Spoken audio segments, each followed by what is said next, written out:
Hello, everyone, and welcome to Cinema Movie Film Show, starring myself, Scribe and Ranting Monkey, two men who want to relive their childhood through cheesy movies. Successfully or otherwise, we shall see. How are you today, Monkey? Good. How are you doing? I'm doing all right.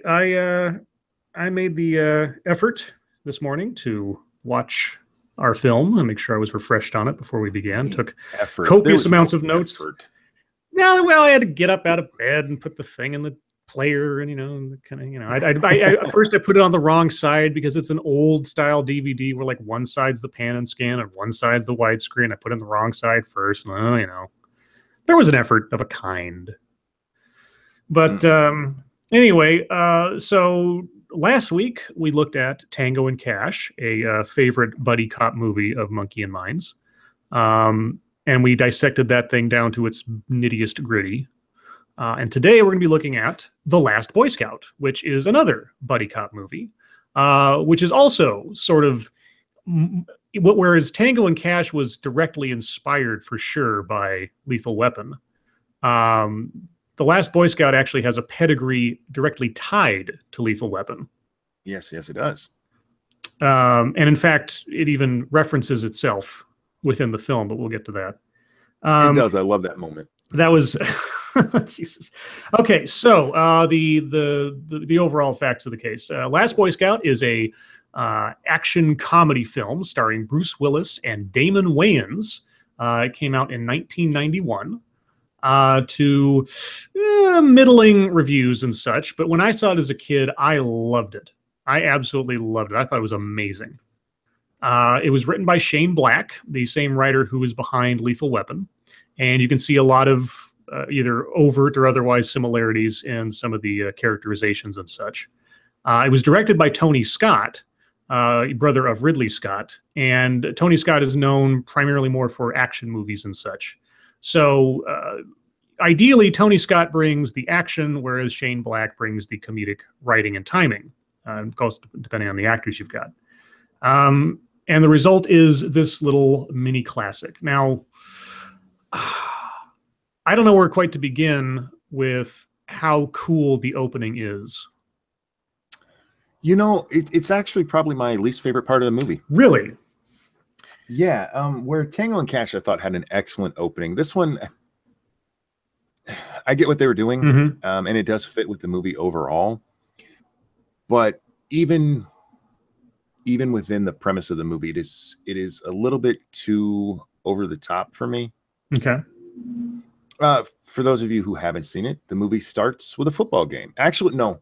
Let's back up. Yeah, back up a little bit. The movie starts with an homage to Hank Williams Jr.'s football song that ended up being played on Monday Night Football all the time. Are you ready for some football? Right. This is basically a music video that was, I mean, you might as well have just plucked this straight out of 90s Monday Night Football regalia, because it was on point with all of it. And so it's almost like you're watching a promo for a football game, like a real football game. And they play the credits during this. Now, the reason I like it is because the first time I saw it, I didn't expect it. I mean, the title of the movie, The Last Boy Scout, it's so nebulous in the first place. But it's got Bruce Willis and Damon Wayans, who at that time I only knew from Living Color. And now it's like, oh, we get this football thing. So I had no idea where things were going. And so I kind of appreciated the fact that this is out of the blue and unconventional. Yeah, and I can see it that way. But as I said, looking at the whole movie, it's my least favorite part. I think you could still do the whole movie without that scene. Yeah, you could have. You could have opened up with the football game. But we get past the opening credits with, and I will not deny, it is kind of out of place. At the same time, when I first started, I'm sort of, let's see, how can I put this? I'm sort of stuck between my memories of it and watching it now as an adult, and with my refined perspective, I suppose. So I'm probably going to be going back and forth between the idealized notion I had of this film prior to watching it today. Because it's been years. This is the first time I've watched this movie in years. Because real quick, what is your your takeaway watching it now? Not breaking it down, just your overall. What did you think of the film watching it again? It is not as good as I remember it. See, it's still interesting. It's still iconic in my mind for several scenes, for several sequences, for several character interactions. But as an overall product, just like with Tango and Cash, where we sort of were able to spot, this is where the production took a complete left turn as soon as they got to the RV from hell. Mm-hmm. With this one, I could see there were problems in the storytelling and them deciding what they wanted to do with it, because there is such a contrast between individual scenes that are excellent and then the stuff that surrounds it, which is just, you got to be fucking kidding me. And that's what I came away with. I had the exact opposite reaction. I thought it was much better than I remembered it. Really? Okay. And I very much remembered it almost like Tango and Cash. When I was a kid, I remember watching it and thinking this doesn't quite fit together, and we'll get to that in a little bit. Sure. But watching it now, I thought it fit together much better than I remembered. So, do we want to get into the football scene? Yeah. So we have our little Monday Night Football homage thing, and then we cut straight into the rainiest, darkest, worst lit football game you have ever seen in the history of mankind. Because I'm watching this thing, I'm thinking, okay, I get what they're doing here, but no one in the world could see what was going down on the field the way they've got this lit. But that's just, sort of mood and everything else. And we focus in on a specific football player. We start out, Billy Cole. And we start out in the locker room. They're basically in between, I guess, maybe a halftime or whatever. It's halftime, yeah, because we see a band come onto the field, which happens all the time at professional football games. Yes, and so they're at halftime. They're in the locker room. The coach is yelling out, but Billy Cole gets a phone call. And he gets a phone call from Milo Yiannopoulos. No, just some guy named Milo. It's like, hey, Billy, it's Milo. And he says, Billy, you better perform or else, something bad is going to happen. It's never really said what. It's never really said what they have over on him. Well, the implication is explained later. Okay. But yeah. What he says is that if you don't start performing, it's over for you. Right. And then we see Billy take some drugs, which I believe we later find out was PCP or something to that effect. Yeah, we're told it was PCP, yeah. Okay. And so then we move back onto the field, and it's time to go into the game and everything. It's time for Billy Cole to get up to the plate, so to speak. And he's the running back? I don't think they ever show his actual position, but in the play, he catches a pass. So it could be a running back, a tight end, or a wide receiver. Okay. And everybody's like Billy Cole, and even they had Mike Buttkiss and everybody else. They had all these like real sportscaster guys up there playing themselves for a couple minutes. Well, there's part of that scene that's really bad Dick too. Butkus, not Mike Butkus, Dick Butkus. Sorry, Dick Butkus. Lynn Swann is down on the field, and he actually did some sideline reporting for various different TV stations too. But he's asking the owner about how football is sucking now. Right. Yes. This would never happen. No. That would never happen on the field like that. They could have done that in a completely different way, but it moved the story forward. So yeah, and we find out that the owner's name is Sheldon Marcone. He's the owner of the Stallions, which is the I guess the LA the equivalent in this movie of like the Los Angeles Rams or something. Yeah, it'd be the equivalent of the Raiders. The Raiders, yeah. So the Stallions, we use fake teams in this, of course. So they're in Los Angeles. Not Billy Cole. Sheldon Marcone is the owner. He's quizzed on, the low attendance and the free agency and all these things that are damaging the sport and everything else. And he's just like, oh no, it's all bullshit. No, everything's fine. Which is, almost nothing. You got to remember when you watch this movie, almost nothing has no meaning to the story. I mean, there are all these little details, and everything little dropped has some significance to the overall story. And some of it's a bit subtle. The first time you watch it, you might not notice it. And I remember that I didn't get a lot of the little bits and pieces until after I'd watched it a second time. Well, there's a great moment in that interview where Lynn Swann asked him, are there any heroes left in the game? And Shelley, they later call him Shelley Marcone. Shelley says, Are you kidding? Are you watching this game? And he gives some stats for Billy Cole. Billy Cole. So we're to the point where he's called on to make his play. Yep.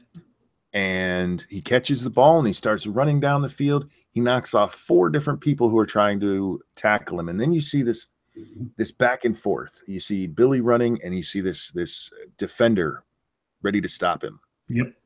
And then I will admit, the first time I watched this movie, my reaction was, holy shit. Yeah, exactly. You know, my reaction though, it was as well. What's that? I thought, this somehow seems completely appropriate for the game of football. Yes. It seemed like this is a natural extension of the game. What does Billy Cole do? He reaches down into his waistband and pulls out a gun. I think it was a .38 snub nose or something. And he shoots the guy in the eye. Yes. And blows him away. And then he shoots like 2 more players on the way down. One guy in the chest, I think, and then another guy in the leg before he gets to the touchdown. And well, they never even show him get to the goal, so we don't even know he made the goal. Oh, didn't they? Oh, he just stops running. Okay, yeah. He just stops running and turns around because everybody's chasing him now. Yeah, everybody's out on the field and everything else. And he turns around, kneels down, and he says, what is it? Life's a bitch. Ain't life a bitch. Ain't life a bitch, and he blows his brains out. And then cut. Yeah, and there's one part of that whole scene is ridiculous. Yes. But one of the parts that makes me laugh is that he's just started the shooting. And if you watch football, running down the entire field for any athlete is not going to take more than a couple of seconds. Yeah. You know, less than a minute. Well, in this time, the guards there have time to go grab shotguns. Yeah, so I'll bring this up later, but shotguns, suddenly appearing shotguns are a big theme in this movie, but we'll get there. Rotten Corpse in the chat says, Scribe Light, it was a Beretta 380. I defer to your expertise. I don't know guns. That was the gun that Billy Cole had. So this happens where there's at least a double murder at least, and a suicide on a national football field in the middle of a game. Mm-hmm. And we immediately cut to, and then this is all like a dark at night and wet, and suddenly we cut to completely dry, orange filtered early morning Los Angeles and a dusty old car, and sleeping in the car is our hero, Bruce Willis. That scene where it jumps to that is something that happened a lot in the 80s, that filtered look. Yes. I mean, we saw it in Lethal Weapon. God, there's another movie I was just thinking of. Anyway, it's something that we saw a lot, and I actually kind of miss it. I like a smash cut because it takes us out of the moment, tells us we're definitely into a different situation. And it's also, we go from all the noise and chaos of the game to suddenly quiet and a different setting and everything else. And so it's like, okay, well, that was the prologue. Now we're moving on to chapter 1, I suppose. And that can be seen in a lot of Shane Black work. I'm going to be talking about a movie he did a couple of years ago that I think is the what this movie wanted to be, but because of things that happened in the background, it couldn't be. But we'll talk about that later. So we're introduced to Bruce Willis. He's sleeping in a car, seemingly drunk or wasted or something. And he's not just sleeping; he's passed out. Yeah, he's passed out. So 3 kids walk up to this car. He's got the window open. These 3 kids walk up and they like poke him, and then they're like, "Hey, they say, let's do something. Let's do something." And so they go grab a dead squirrel and throw it at him. Yeah, a rigor mortis dried up dead squirrel and drop it on his face, basically. And then they run away, and then he doesn't move. So they come back, and one of the kids says, "Get his watch." And he leans in to get the watch, and suddenly he wakes up. He's like, "Oh, what the hell's going on?" And then he's like coming to, and he picks up the dead squirrel and looks at it for a second, and then suddenly he realizes what it is. He's like, "Ah!" Well, the best part of that is not only does he come to when the kid tries to grab his watch, he grabs a kid's hand and puts a gun in his face. Yeah, that's right. He pulls out a gun and shoves in the kid's face. So like, yeah, he's coming out of a drunken stupor, and yeah, that could have ended worse. Yeah, this is really rough-ridden Bruce Willis. So he's in a really dusty, beaten-up old car. He's passed out on the street kind of thing. So right away, we know that Bruce Willis is not in the high class end of things as this character. This is the Bruce Willis I like. Yeah. The down on your luck, unshaven, let's be honest, murderous Bruce Willis. That's the action hero I like Bruce Willis for, especially in the 80s. Yeah, the scruffy blue collar working class hero kind of guy. So we move to him going into his office.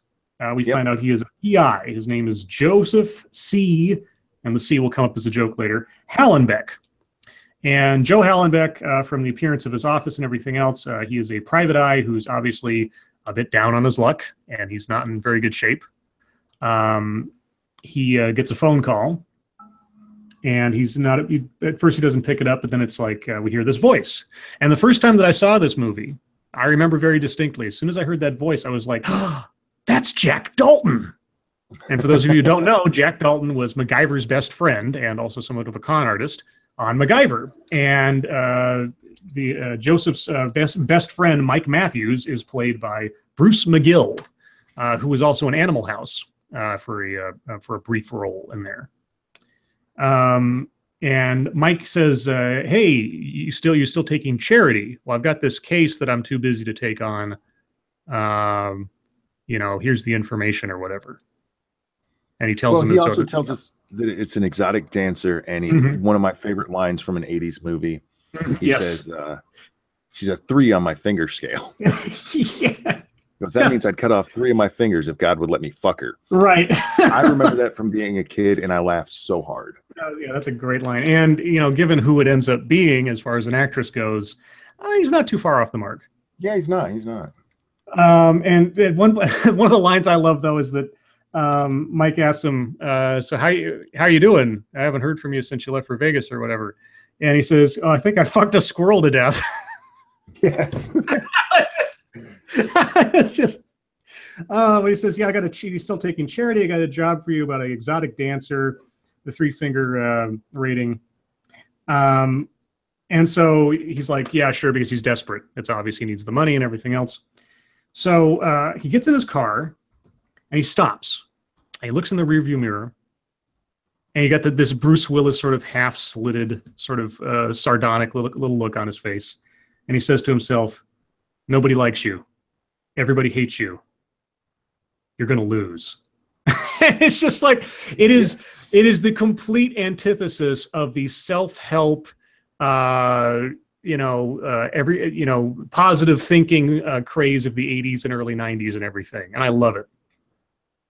It really sets up the character. It does, but it's one of those things that is not needed in this movie. The character comes off so well. This is something that I never had the moment in this film that I did in Tango and Cash where I thought that moment wasn't earned. Okay. So for the character, I felt that this was really not needed. Okay. I get what they were going for. I get what they were doing. This is a throwback to Lethal Weapon and Riggs always wanting to kill himself. Yes. And I don't know how much you read about what happened with this film. A bit. When it was written, what's the guy's name who wrote it? Black? Shane Black. He had just come out of a really bad relationship. And he'd taken some time off, and he sat down and wrote this. And very much of Bruce Willis's character comes from a really bad place he was in there. And that comes across very well. Yes. But this was a little too blatant. Okay. Just a little too blatant for my taste. Well, I appreciated it because when I was watching this, I was keeping in mind that Shane Black is a big fan of noir.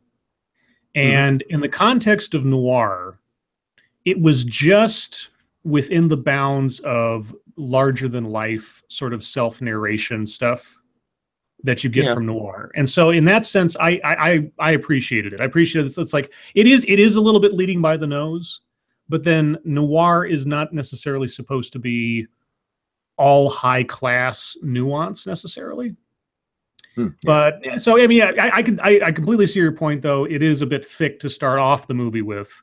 it kind of takes away some of the ability of the characters to just develop themselves. And because, yeah, at that point, he didn't necessarily need to say that. It kind of saves some time, I suppose, in having scenes that demonstrate it. You know, he was telling rather than showing. So, well, excuse me, so sorry. If they hadn't done such a good job with the rest of the characters throughout the movie, I wouldn't have a problem with it. Be like, yeah, that was necessary. Okay.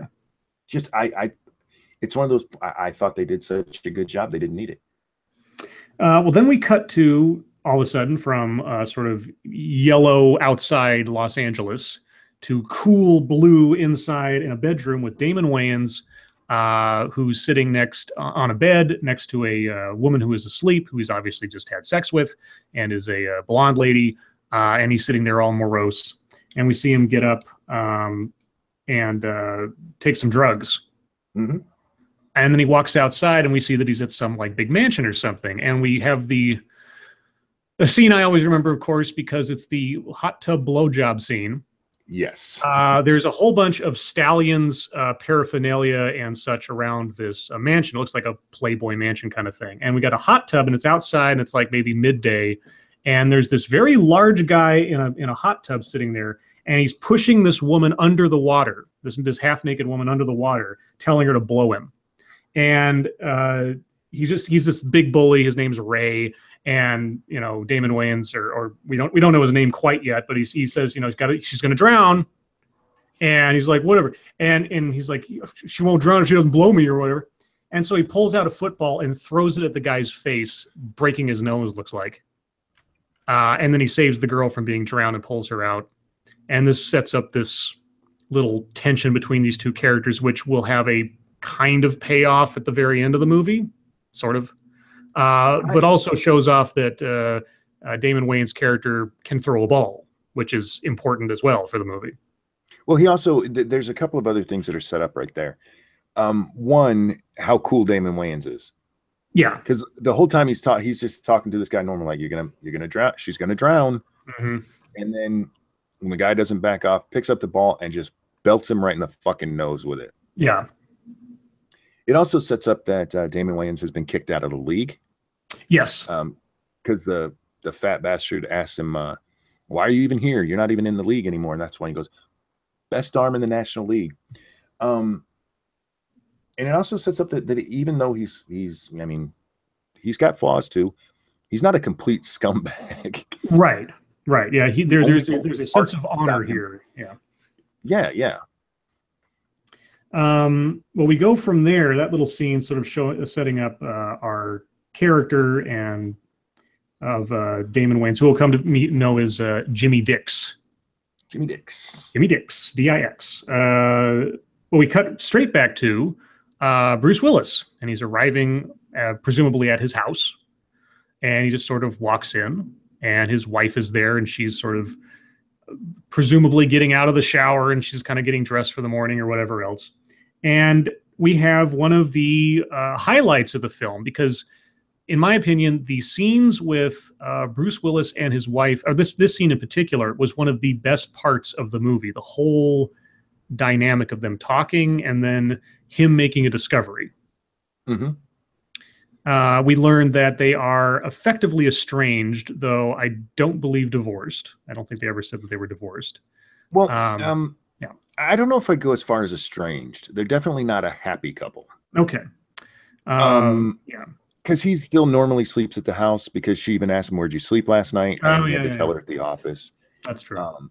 We learn he has some vices. He had been in Vegas gambling. And we learn that their child is having some issues, and that they disagree on how to raise her. Yeah, he picks up a little drawing that's Satan Claus. Satan Claus. A picture she drew in school that the school wants to talk to them about. Right. And so we learned that he was in Vegas on some job, and he's back a day early. We also see the first appearance of a character, something like a character, that will become important later, and it's this stuffed animal cat, Furry Tom. And he will become important later on in the story. Like I said, almost nothing in this movie is left unimportant. But we meet his wife. Which is actually a credit to them. Yes, no, no. This isn't me. Yeah, berating it at all. It's like, yeah. So many movies, even when they do a really good job telling the story, they leave things hanging, and this movie really didn't. No, almost everything had a payoff. There wasn't suddenly like, you don't know my friend here, but he's been dying to meet you. That kind of shit from Tango and Cash. So yeah, his wife is Sarah, and so they have this really, I thought, well acted, well sort of back and forth about what's going on in their lives, their daughter. It all seemed very natural. It all seemed very well done. I really liked that scene. And as that little argument starts to wind down, Joe notices that the toilet seat is up, and this begins a wordless chain of thoughts that we see him act out as he looks at the toilet, looks at her, looks under the bed, and we immediately know what he's thinking without anybody saying anything. And so then he stands up and says, "Who's the guy in the closet?" And she's like, "What?" He's like, "Who's the guy in the closet? You know, the shower's on. Looks like somebody's been in there a while, but your hair's dry. Toilet seat's up. Steam in the shower. Your hair's dry. The toilet seat's up, so I know it's a guy. Mm-hmm. He's not under the bed. So who's in the closet?" Right. And after some back and forth, the closet opens up, and it's Bruce McGill, or Mike Matthews, the best friend. We hear his voice. And yeah, so she's been fucking his best friend. And Bruce Willis does as Bruce Willis does. He kind of like, or at least his character does, he kind of takes it in stride. He's like, "Yep, this is my life." Mm-hmm. And so... ask him, how many fingers is my wife worth? Yeah, how many fingers? Yeah. And this is after he threatened to put a bullet through the door if whoever it was didn't come out. Yeah, that's the best part of the scene is she goes, "Do you want me to open the door?" And he goes, "No, that door stays closed." Yeah. Yeah. What I'm going to do is count to 3. And then I'm going to fire a bullet into it. Yeah. Oh, man. So then, cynical Joe and his now ex-best friend, more or less, walk outside. And Mike is looking like he fears for his life, and rightly so. And then Joe says, "You still got that info on that job for me?" He says, "You still want the job?" He says, $500 is $500. And so he gives him the dancer's card. It's Corey. So you find out she's Corey, and she's just looking for some, basically some bodyguard work, just like some personal security stuff. You missed a part there. Did I? Head or gut? No, I'm not there yet, because I thought that was before it. Did the head or gut come before? Okay, yeah, well, I might have been out of order, but I had a note here for head or gut. So okay, yeah, you're right. No, you're right. The head or gut came before. So Bruce Willis looks at him and says, "Head or gut?" And the guy says gut. And so he punches him really hard in the gut. Yes. And this head or gut or stomach or skull thing, this will come up again a couple of times later on. And they ask for the job information. The guy gives it to him. And they kind of go their separate ways. Mike goes off to his car, opens the door, gets in, turns the key. Kaboom! We get a first big explosion. First big explosion of the movie. Kaboom! And then immediately, and then the interesting thing, and this is a telling moment, Sarah, the wife, she runs outside, and the first thing she does is scream, "Joe!" Yes. Because her first concern is him. Her very first concern is him, which is, it's subtle. They don't really dwell on it. It's not made a big deal of, so to speak, but it was very telling for me watching. It's like, aha, there's still love there. That's her first concern, that kind of stuff. Well, Joe's alive, obviously. Mike is pieces across the street. And then we cut to the cops showing up. Well, real quick, before we get to the cops showing up, yeah. This is a really interesting thing to think about. Mike has been having an affair with Sarah so long that the bad guys knew where his car would be parked to rig it up. He had been there. We find out later that the car had been there overnight. Well, yes, right. Yes, they've been following it this long. Yeah, that's... Now, and then there are, yeah, and this is one of many plot holes we'll be getting to at one point or another. Mm-hmm. But yeah, this is the first one where it's kind of like, okay, everything to have set up for this to happen, if they're trying to, tie up their loose ends and all this other stuff on the big plan, on the big conspiracy, you couldn't ask for a more messy or suspicious way of doing Yeah, it. no shit. I mean, it's just like, these guys are not. Later on, the word "this was a professional hit" is used, and I'm like, there's nothing professional about anything these guys are doing. Yeah, no shit. But anyway, so Mike's car blows up, and at that time, all things considered, there's no idea why it happened, who did it to him or why. But obviously, it was a targeted hit, so you'd think it'd be a bigger deal. But anyway, so that kind of gets glossed over a little bit. It's kind of like, okay, well, the car blew up. I still have a job to do. He goes off. Yeah. There's this scene right there too, where Sarah asks Joe if he told them, if he told the right about the affair, right? Yeah, right. And Joe says no. Mm-hmm. And there's an excellent scene right there between the two of them where she's begging him to have some pride and to berate her for what she just did. Right. And he refuses to. Yeah. And this is what I was talking about with him not needing to look at himself in the mirror and talk about what a shitbag he is. Mm-hmm. This scene demonstrates so well how little respect he even has for himself. Yeah. I mean, his wife is dying to make this marriage work, obviously. Granted, she went about it a bad way. Just a little bit, yeah. But she is still obviously very invested in it, and he's just like, fuck it. Yeah, I give up. So I just wanted to bring that one up because one, it does come back later, and two, it really is a great show of this character. Yes. Now, then we immediately cut to the strip club. We get to see, I don't think they ever gave it a name, but we meet, we see we are at a strip club because there's a naked woman there with boobies dancing around. And I believe that it was Eddie Griffith on the DJ. It is. Yeah. Yeah. Eddie Griffith. I would be surprised if this wasn't his first movie appearance at all, because he was probably a baby back then. And we meet Damon Wayans again, this time in a different place. And he's talking to Halle Berry. No, wait, he's talking to the bartender guy first. Bartender guy's talking to him about, and we get some more backstory on him and sort of his situation and all this other stuff about his. The bartender says that the last time he saw him drinking straight, whatever he was drinking, he had cheated on Corey. Mm-hmm. But before we get to that point, they go to take a shot together, and he says to Alex, is it Alex I know Alex the astronaut comes up, Alex the accountant comes up. I forget all of them, but yes. It's the first time we hear Alex the. Yeah, Alex the something. And we don't. And the bartender says to him, the last time I saw you drinking straight, I think it was vodka. You just cheated on Corey. And that's where we learn the chick Damon Wayans had been banging earlier. The reason he looked so sad about it was because, he was just cheating on his woman. Right. Who is Corey? It was Corey, who is Halle Berry when she was a baby and looking good. Oh, yeah. So we first see her, and she's serving drinks, specifically to Bruce Willis, who's shown up at the strip club.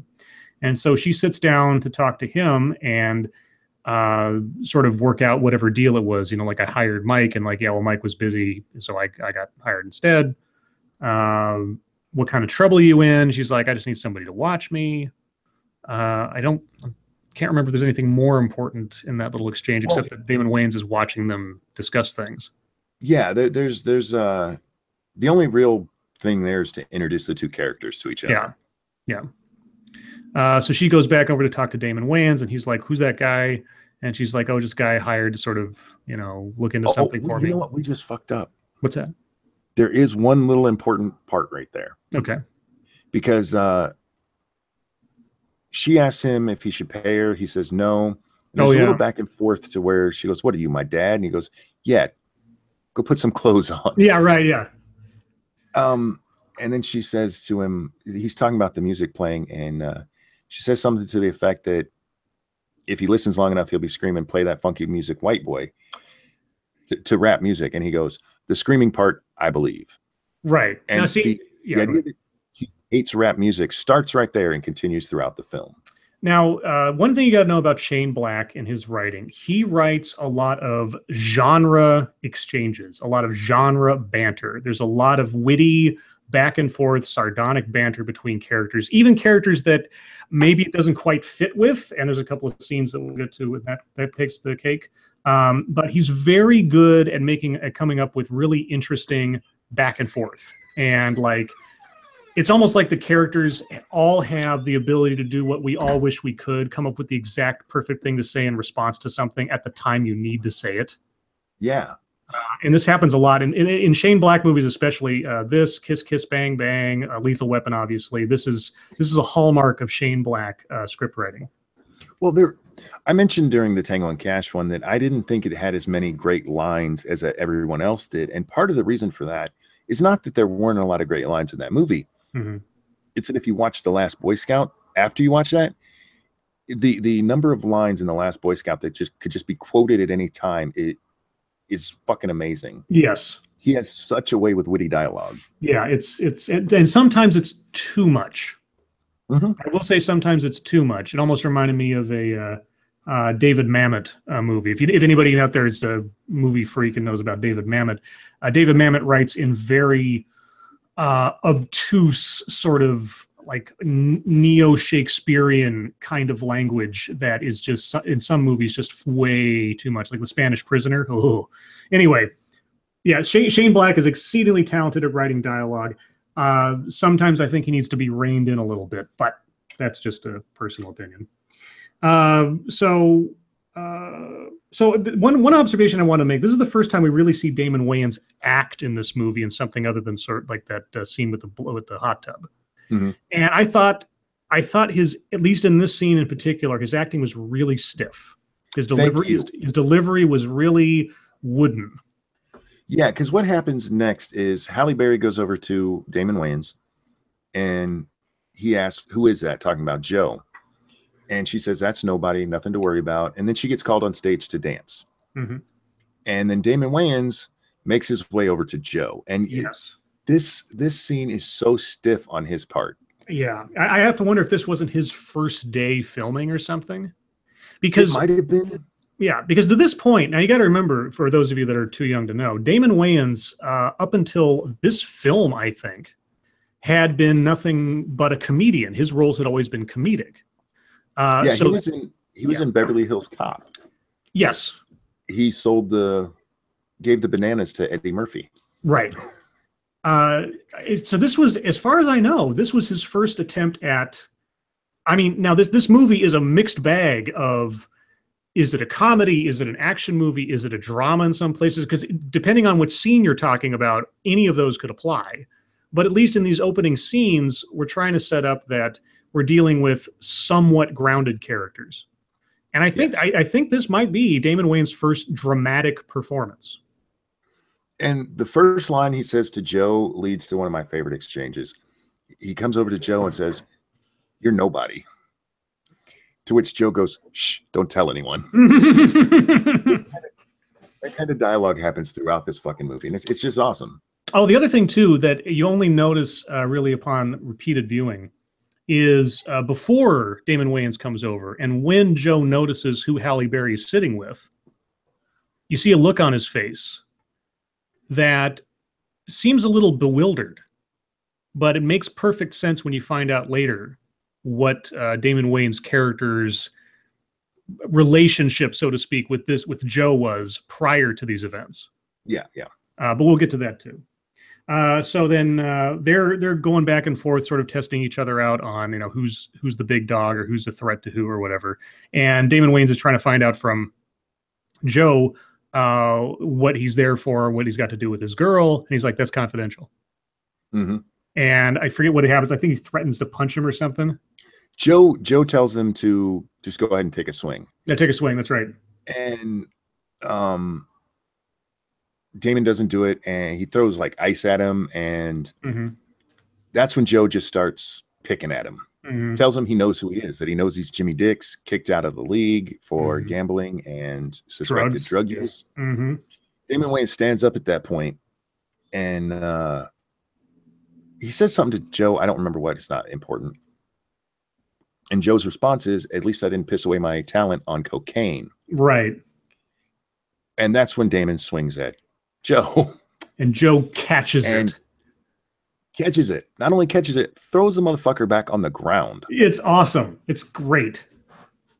He does this to a supposed professional football player. And Damon Wayans' build is not a joke. He's built like he could have been a quarterback for the NFL. Yeah, so, and also at this point, we have except for the fact that Joe mentioned that he used to be a detective at one point when we did the whole toilet lid thing. We don't know much about Joe's background or what his situation is. Right. So it is interesting. Yeah, like you say, we see this down and out, schlubby guy, more or less, completely floor with one motion this athletic young football hero. Mm-hmm. So that it sort of gives you gives you the dynamic of experience versus strength kind of thing going on there. So then Halle Berry gets up on stage in assless chaps. Oh, it was so nice. And she's got little silver pasties on her breasts and everything, and she's dancing around.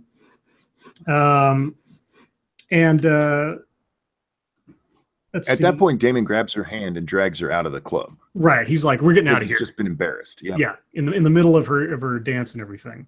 So they get pulled out to leave. And then Joe leaves as well. He says goes outside and he stands there for a second. And the other thing, and one of the other running themes in this is Joe's addiction to cigarettes.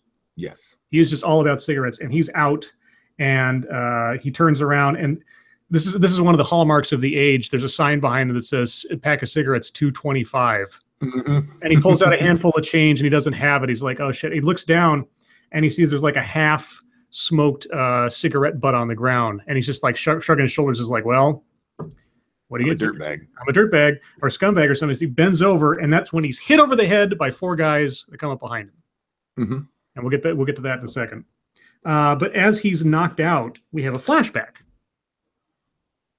We flash back to Joe's past, and we see him standing guard at a door with another man in a suit. And we see, and then the contrast between schlubby, down on his luck Joe versus this shaved, clean-cut, professional, straight-backed guy with a little earbud in his ear is just really, really stark. Yeah, they don't tell you at the time, but he's quite obviously a Secret Service agent. Right. And so he's standing there at a door with another guy, and we hear some from behind the door that they're standing at, we hear some screaming or something, and just the edges of Joe reacting to this in the flashback when he starts to wake up. Let's see. Oh yeah. So let's see. Knocked out. Okay, because he was. And one of the bad guys had said when they knocked him out that he was the one talking to the stripper or talking to Corey. And that seemed to be the reason why they knocked him out. Yeah, and they make the comment that there's no contract out on him, and the main bad guy of the scene says, "Well, kill him anyway." Right, and then weirdly, we cut to Jimmy and Corey. Now, I had thought they had left the club, but they hadn't. They apparently just like went upstairs to went to the green room or something. Champagne room. The champagne room, and and so she's like in a t-shirt now. And, like panties or something. And she's laying on his chest. And they're talking again about Alex, the accountant, I think it was this time. Or something. No, the accountant is when he's with Bruce Willis. I think it was the astronaut, right. And there's one line in there which I found hilarious because he's cuddling with her. And Halle Berry, Corey, says, if I were a cat, I'd purr. And I'm like, Catwoman? Shit. I was like, last Boy Scout predicted Catwoman, confirmed. They don't make, this is something they do a couple of times in the movie. They don't make it very clear that they're still at the club. Right, and that was really kind of weird to me. Yeah, the way Damon grabs her arm and pulls her out, you think they're going home because he even says, we're out of here. Right. But it turns out, they're still at the club.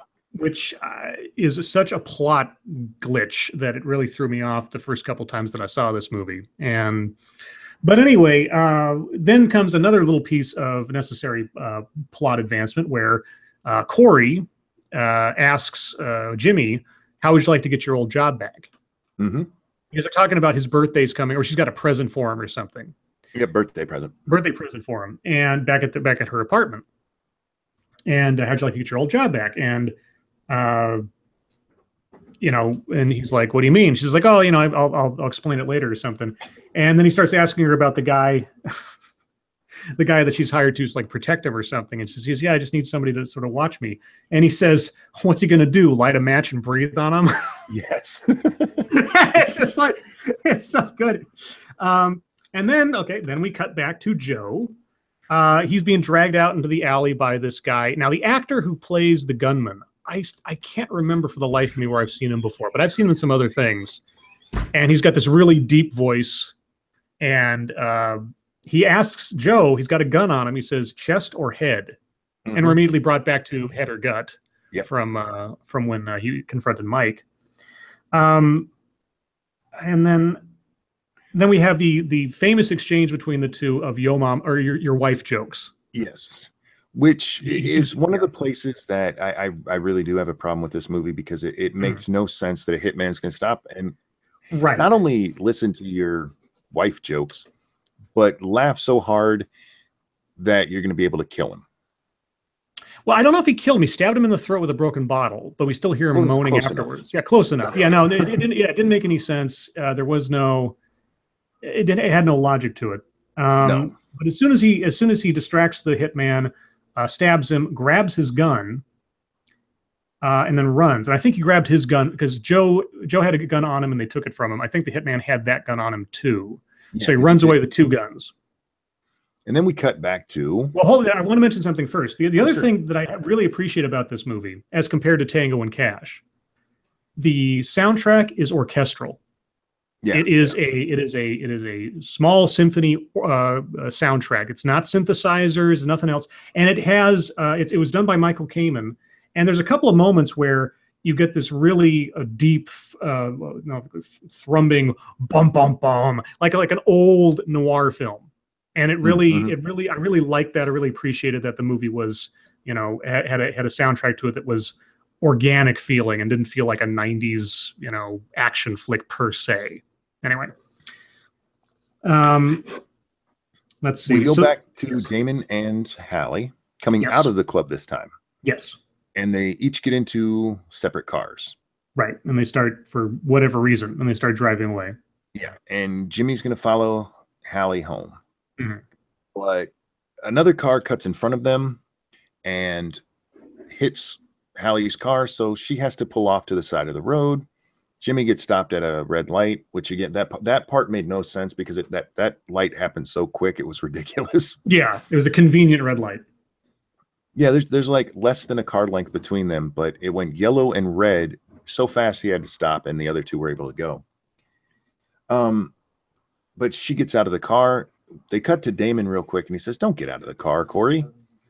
And turns out to be pretty good advice, because out of the other car comes a couple of gunmen, and we get to the first time we see the endless ammo clip. Yes. These guys pull out some HKs, some Heckler and Kochs, and just blow Halle Berry to shit. I mean, they riddle her with so many bullets. She's practically Swiss cheese in about half a second. Yes. And honestly, even though I've seen this movie several times in the past, watching it this morning, I was still shocked at just how quickly they got rid of that character.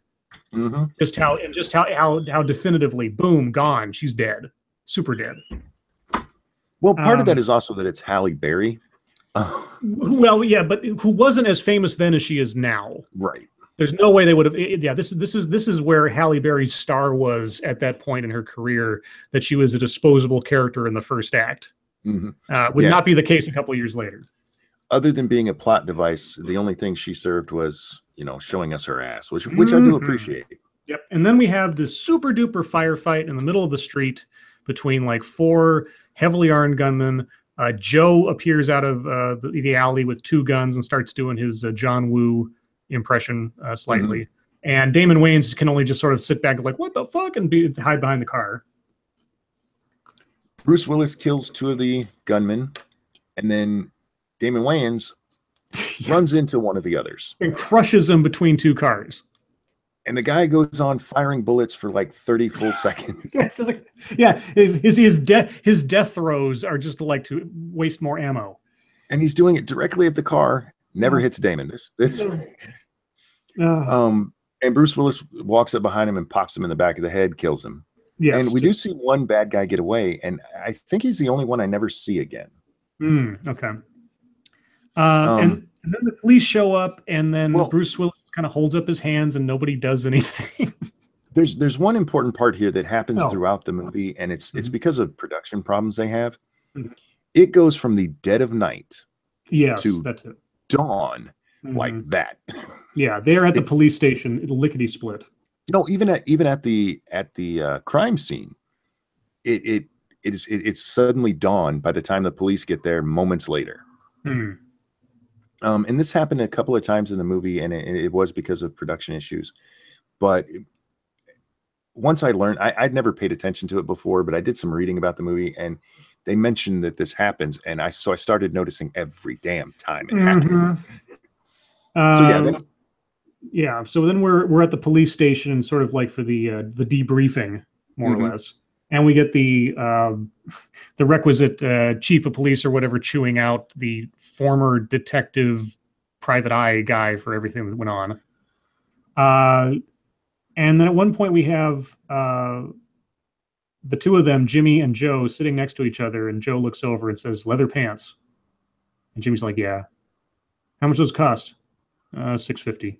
$650? Now, it's this scene as well as with the first time that we see Damon Wayans talking. It's like, you just saw your girlfriend get blown away, and there is no emotion.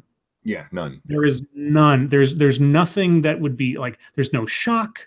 There's no tears. There's nothing. And I understand this is an action movie. You don't want to dwell too long on the moment, but still, it was nothing. And just, ugh.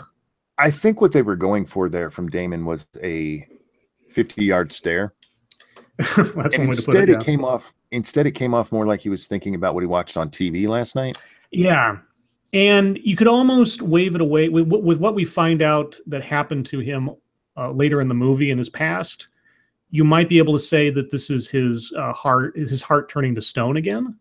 Yeah. But there's not even a suggestion that was what was going on in his head. It's just flat. It's just acted like he just had a bad pancake or something. It's just like nothing there. We also learned the police chief tells his little crony there that Joe once took a bullet for the president in this scene. Yes, this is the first time we find out that Joe was officially a Secret Service agent of some kind. And as soon as he says that, I'm thinking, wouldn't someone who took a bullet for the president be a bit more famous than nothing at all? Like, this guy doesn't even know who he is. Just as me, maybe. Not necessarily. Not necessarily a household kind of name thing, but it was an important part of the plot that comes back around later. Yeah. And then they're getting ready to leave, and this is where this is the only real plot hole I have in the whole movie that broke it for me. Okay. Bruce Willis goes to.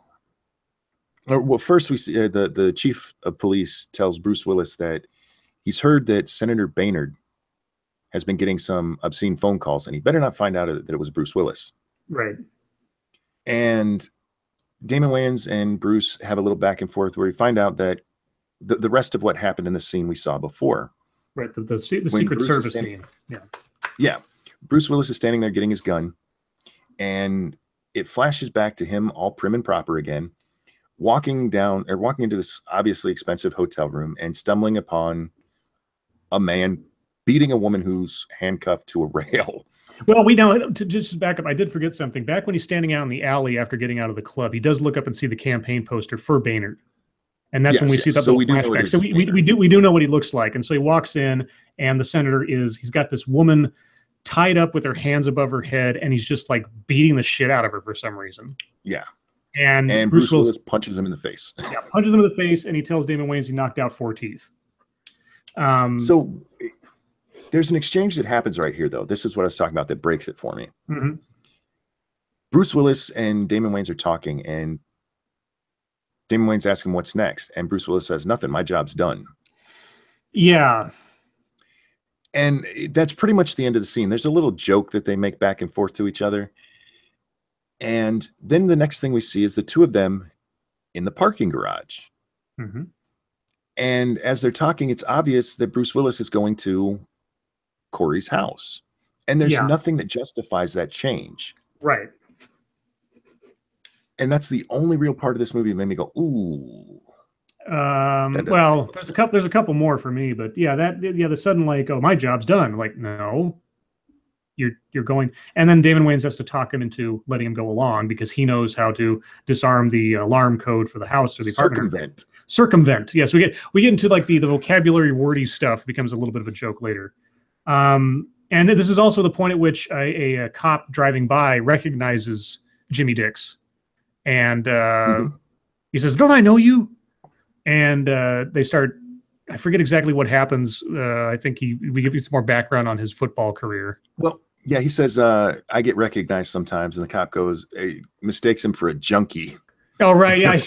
Hey, aren't you Cue Ball from down on 54th Street or something?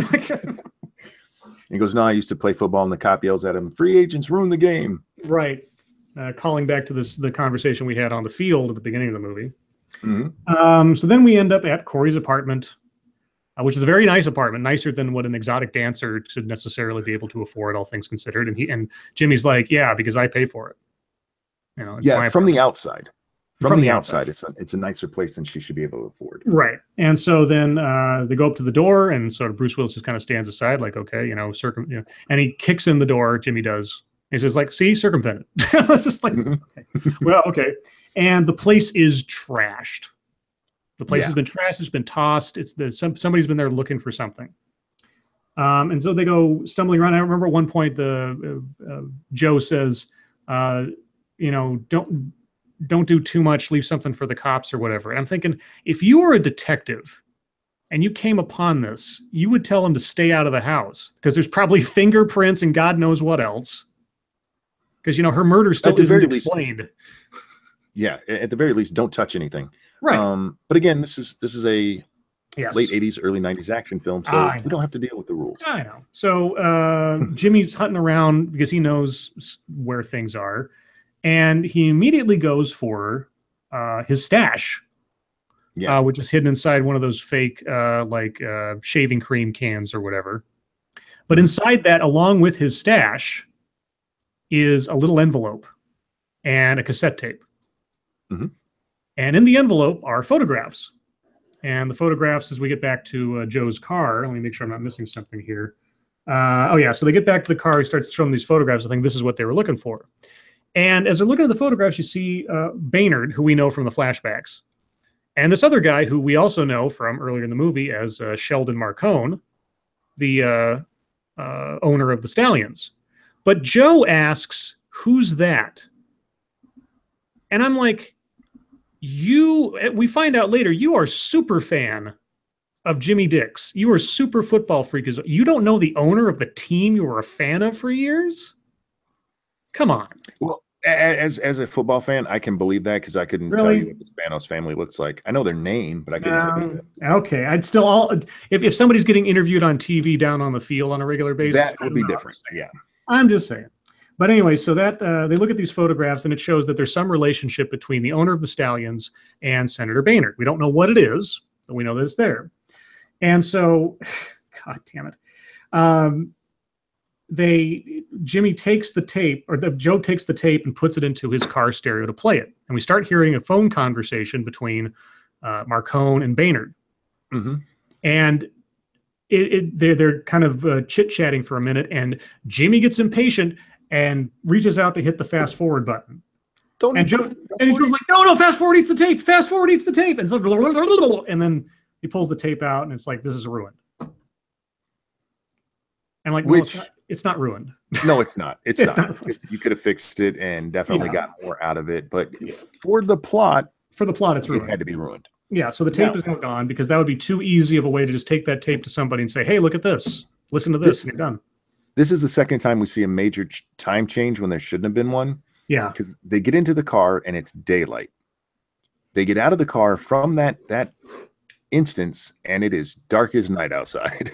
Right. Yeah. Joe has driven Jimmy back to the club and has basically said his farewell. And Jimmy's going to go off to get into the second car because Corey had two cars.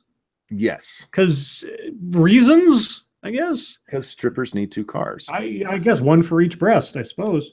And one of which is a Mustang. The other one is a Corvette. Right. It's like, holy shit. I mean, okay, you were paying for her apartment. Did you buy her the cars too? Holy crap. Maybe they were gifts from her former boyfriend. We'll learn about that later. So are we actually no, I take it back. Jimmy told Joe that Corey used to date Marcone. Yeah. So we find out that there was a past relationship between her and Marcone, and then Joe obviously deducts that maybe she saw something she shouldn't have, and this is why this happened. So then Jimmy goes to get in the second car, and then Joe suddenly has a light bulb above his head. Like, wait, second car? Well, oh shit! And so he runs over and grabs him before he can turn the key and set off the bomb that's obviously there. Yeah, and opens up the engine and finds a block of C4. A brick of fucking C4. Now this is enough explosive to level a building. I swear to God. Okay, but he pulls it out. But it's okay. So it is a brick. I mean, imagine a brick you use to build a building with. That is what they have here essentially. So then they're dealing with this. He's defused the bomb by just pulling out the little plug thing. He's taken the brick of C4. They go back to the back of the trunk. And he's going to put the C4 in the trunk because that's what you do with C4, obviously. And all of a sudden, these 2 guys show up who are obviously heavies. One's a smaller guy, one's a larger guy. I forget what the guy's name was. Yeah, I should remember that. I don't remember. It was something. He gave the guy a name. But then the smaller guy, the Weasley guy, who I've seen in other movies before, he's also a character actor. As they walk up, and it's obvious that they are there to shake these guys down, Joe and Jimmy. Joe smushes the C4 into the latch of the trunk and then closes the trunk. Yes. Okay, and so then they have this little exchange where the smaller guy starts using big words, just like Jimmy had with circumvent. And I forget exactly what word he says, but he says something fancy. And Joe or Jimmy calls him the inventor of Scrabble here. Yeah, Jimmy goes, "We're getting our asses kicked by the inventor of Scrabble." That's this thing. And the big guy keeps like hitting Jimmy in the face and everything. And basically he's like, "So where are the photographs? Where's the tape and all other stuff?" And Joe's like, "Well, it's in the trunk." And so let's go to the trunk. And then they shoot the trunk. Yeah, well, Bruce Willis, the little guy, tells him to give him the key. And so he goes to give him the key, and then he throws it behind him and goes, "Oops." Right, whoops, right. So the little Weasley guy tells the big guy to open the trunk, which is going to shoot it. And then in one of the things that drives me nuts in the world of this is not how C4 works. C4, it's not like you could light C4 on fire and it would not explode. That's not how C4 works. But anyway, so big guy shoots the trunk, and that's when Joe grabs Jimmy and they dive away as the car just explodes and kills these 2 guys. It would have killed everybody. Not in an action movie. I know. I'm just saying. I'm just saying. I know. This is the problem I have with movies, and even movies where I understand it's an action movie, where you expect the audience to take the events with a certain grain of reality. But then you introduce elements that are so far beyond logic that it fails to make the movie at all something you can take anywhere seriously as you try to ground it. Like the scene with him and his wife and the whole finding out she's cheating on him thing. Super grounded, super drama, great scene, everything's done. Scenes like this, it's like, whereas in Tango and Cash, we had a 90-degree turn in plot and tone near the end of the movie. This happens, at least from my perspective, scene to scene in this movie. It's almost as if this scene is a Shane Black scene, this scene is a Tony Scott scene, this scene is a Shane Black, that kind of thing. You know? For the genre, I think it works though, because it happens in all of the movies back then. You go from all of the movies that worked. If you look at Lethal Weapon, there are some just heart-wrenching scenes in there. The scene where Riggs puts the gun under his chin because Murtaugh tells him to. Yeah. That is an intense fucking scene. And it comes right after he jumps off a building with someone. Yeah. I mean, so it's part of the genre. So I give him a little pass for that. But given what we know about the production, anyway, it became more noticeable to me. And again, I read the backstory of the production after I watched the movie, so it's not. I went into this sort of blank on that score. So I don't remember exactly what happens next, except they get away from the cops again because the cops. No. What happens? They don't get away from the cops. Right. The car chases them down the hill, which is actually a really cool scene. Yes. And then they both roll out of the way, and Joe tells Jimmy to get out of there. He'll take the heat on this one. Mm-hmm. And they end up back at the cop shop, don't they? Don't they end up back at? Yeah, Joe's back at the police station. He gets chewed out again, like by the captain or whatever. It's like, I keep dealing with the bodies you keep leaving behind. It's very 90s cop movie stuff. And then we see Joe leaving, and waiting for him outside is Jimmy, who offers to give him a ride home. And I forget the lead up to this, but Joe reveals his middle name is Cornelius. It's right there in that part. What happens is he calls him Flash. Joe calls Jimmy Flash, and Jimmy says, "What's next?" And Joe says, "You're not going to let this go, are you, Flash?" And he goes, "No." And Jimmy tells him, "This is going to be rough. It's going to be real people, real guns. People are going to die. It's going to be really dangerous." And Flash says, "My middle name is Danger." Right. To which Joe goes, "Mine's Cornelius, and if you tell anyone, I'll kill you." And Jimmy's response, "You ever watch Soul Train?" Exactly. It's just like, and if you don't know anything about Soul Train, you're not going to get that. But yeah, Don Cornelius was the announcer for Soul Train. And then they're driving around in the car and they're talking about their lives a little bit. And Joe says, "No, they just drive pretty much straight home." Well, no, they have the I Like Prince thing. Oh yeah, you're right. Yeah, they talk about you're right. Like my daughter likes Prince, and then Damon Wayne goes, well, I like Prince. Oh, and he does this little, and it was like, okay, this is straight out of Living Color. Him doing that. Are you guys doing this from memory? Mostly, yeah. I just watched the movie about 2 hours ago. Yeah, I watched it this morning. So yeah, I mean, I have some notes here. I have notes because I don't want to lose my place in the chronology of things. Yeah, in that scene, Damon Wayans asked Joe if he has any kids, and he says, "Yeah, I got a daughter." And he goes, "Does she like you?" Right. And he goes, "She likes Prince." She likes Prince. Then we get to his house, and they go inside, and there's actually another great joke right there, where Jimmy says that he feels like he's been rode hard and put up wet. Right. Joe doesn't get what that means. Yeah. He goes, "It's a horse term." Horse thing. Yeah. He goes, "The brothers riding horses now?" He goes, "Yeah, cars are getting too hard to steal." Yeah, and that is also an allusion to something that'll happen later in the movie, amazingly enough, because nothing is left per chance here. They walk in on, apparently the wife isn't around because we don't see her for a little while. And then the daughter we meet for the first time. She's been mentioned previously. We meet her for the first time. Her name is Darian. She's sitting on the couch. We heard in the previous scene with the wife before the first car bomb that she had braces and the kids were calling her Metal Mouth. So she's sitting on the couch watching, of all things, Lethal Weapon. Lethal Weapon. Yeah, she's watching Lethal Weapon, specifically the torture scene. Yes. It's just like you're sitting there, and it's never mentioned or anything else. It's never. I mean, we never get a point where the camera like looks at the TV directly. We just see it kind of in the background. So, but it's one of those things where I'm kind of like, you never reference a better movie in your movie. You never do it. But in this case, it was sort of okay because the same writer did both. And it's like, okay, well. But they start arguing, and we find out that the daughter has a dirty, dirty mouth and talks just like her dad, and has an attitude to match. At one point, she calls him Ward Cleaver. Yes. And I thought, even a kid at that age in the 90s would have a hard time clawing back for the name Ward Cleaver. I mean, it seemed a little out of place. I never noticed that as a kid, but now, yeah, you're right. And we also see a photograph of Joe standing next to the president that he saved, who looks an awful lot like Jimmy Carter. Yes. They never say it's Jimmy Carter. He doesn't look exactly like Jimmy Carter, but it's obviously a Jimmy Carter analog.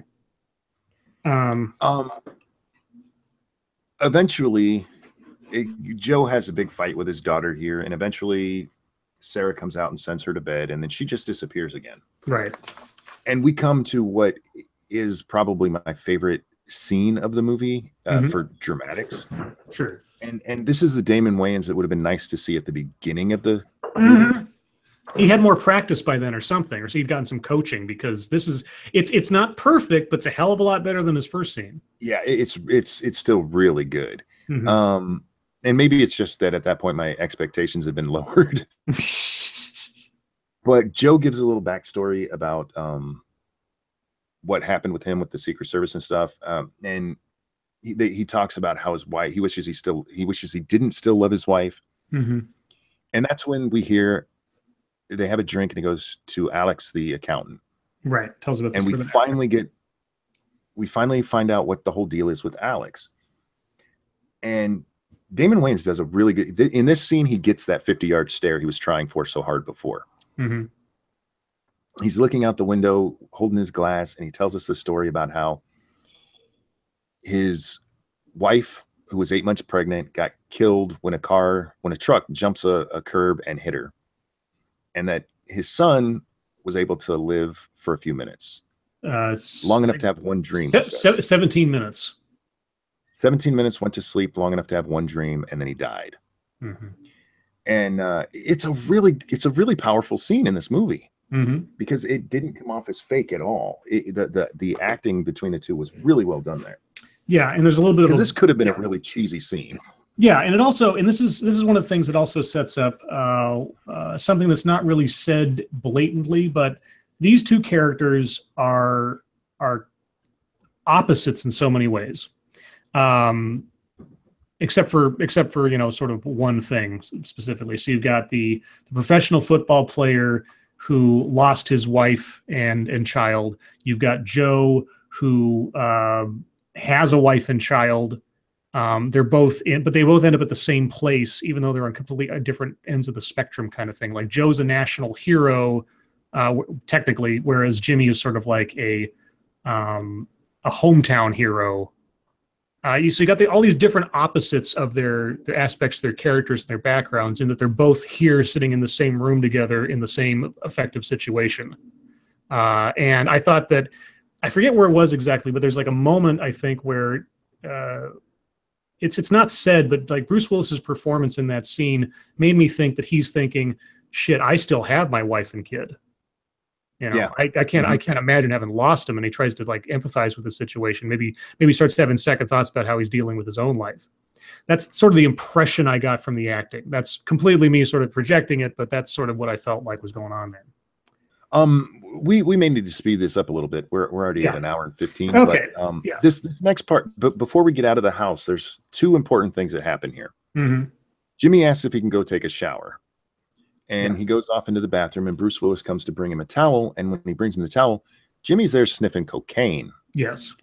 Snorting. Sorry, not sniffing. Ich habe cocaine geschniffen. And Bruce Willis kicks him out of the house, tells him to get out, and we get another really well acted scene from Damon Wayans, where he's telling us why he's taking drugs. It's from his knees being blown out. It's from the shit that happened with his wife and kid, and it's getting kicked out of the league. So, and Bruce Willis has no sympathy for him. Get out. No, just no. And then he leaves. Yep. Oh, actually, and he leaves, and as soon as he exits the house, Darian's there, Bruce Willis's daughter, with her card, and she goes, Jimmy Diggs. And she transforms into this bitch she had been into a fan. Yeah, which is, and it's a really cute scene. And he asks if she'll sign the card, and she tells him that he used to be her dad's favorite. It used to be his hero. Right, is the word she uses, and tells us that he actually stopped watching football when he got drummed out of the league. And it's a really great scene.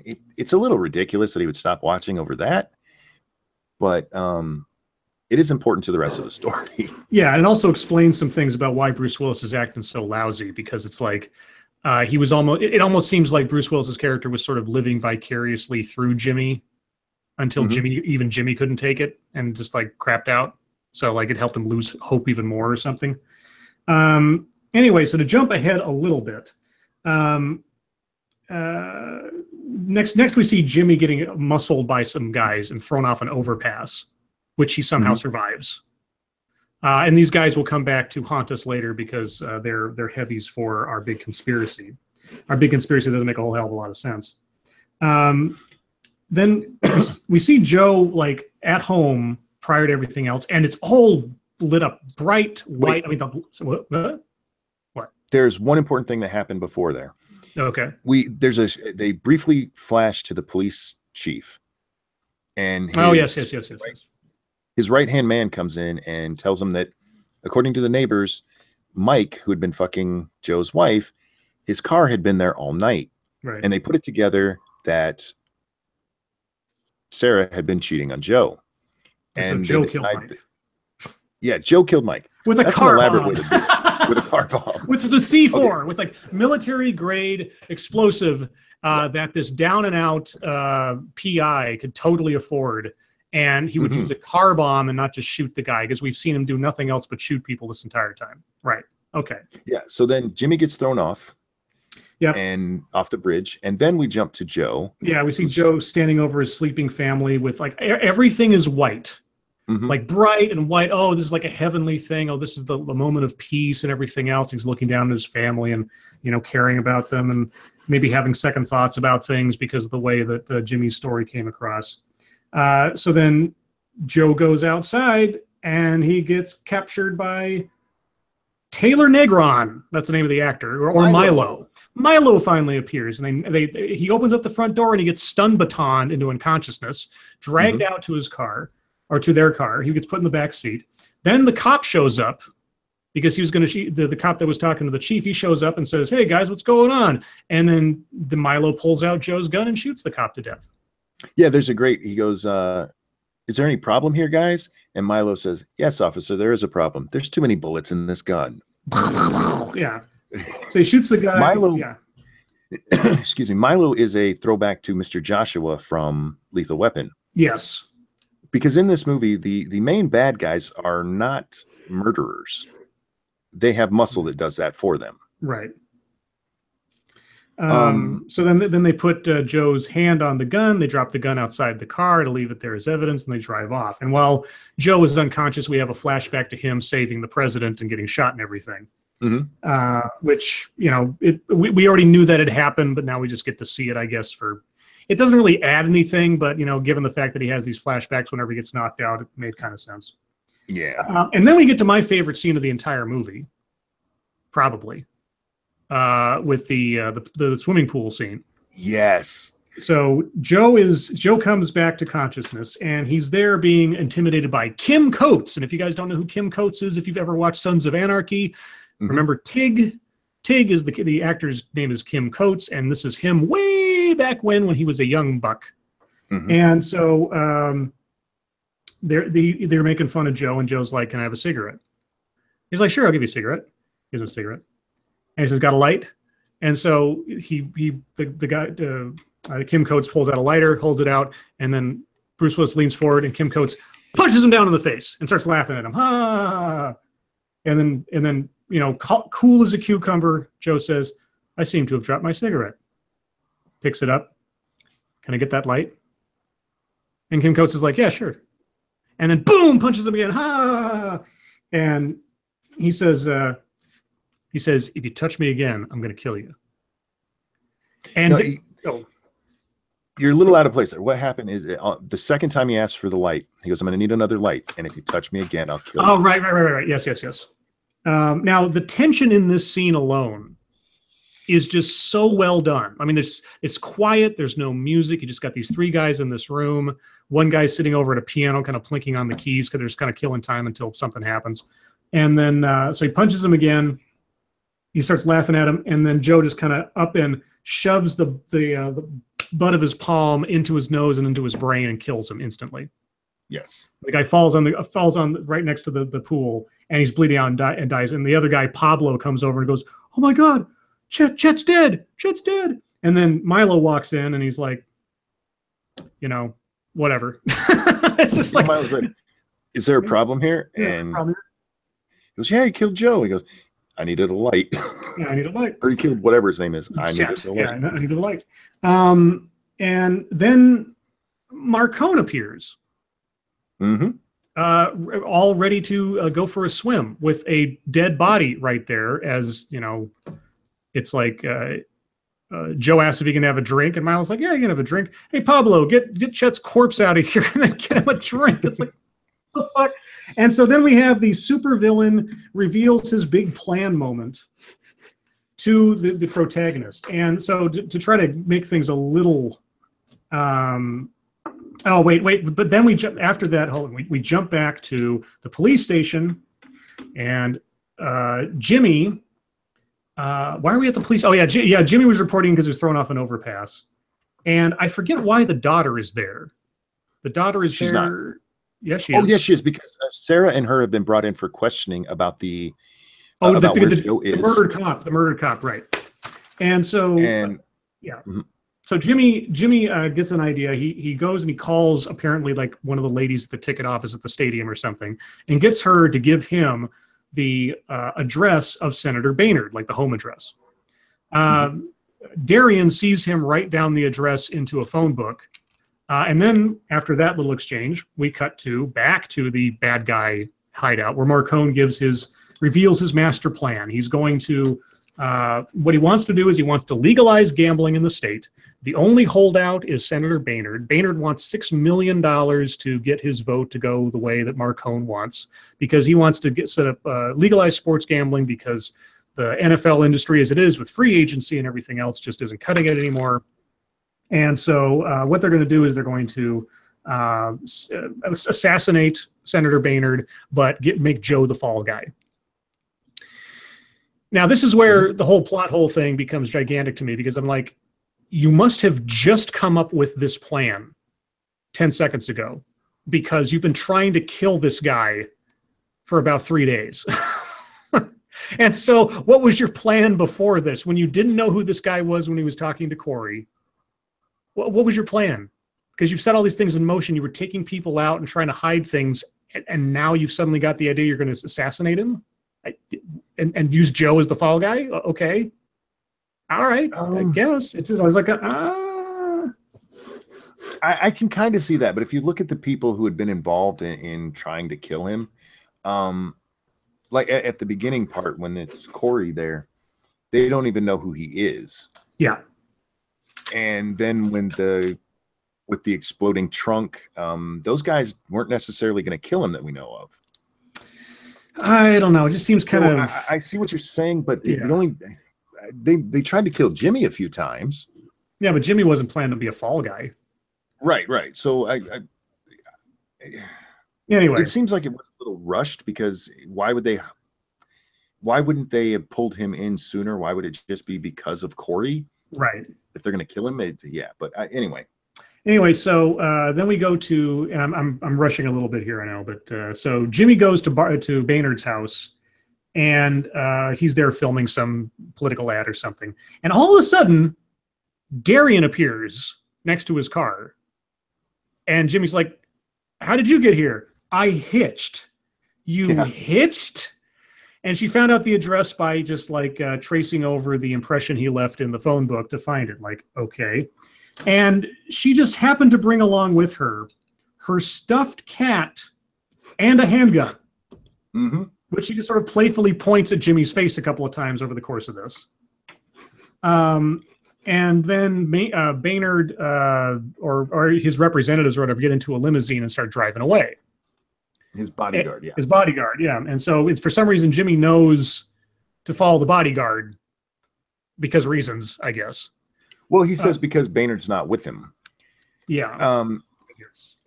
It's quite the intuitive leap to make. There's a couple in here. I'm also reminded at several points in this movie, I'm reminded how boxy cars used to be. Oh, because there are a lot of like Cadillac squared off cars in this thing.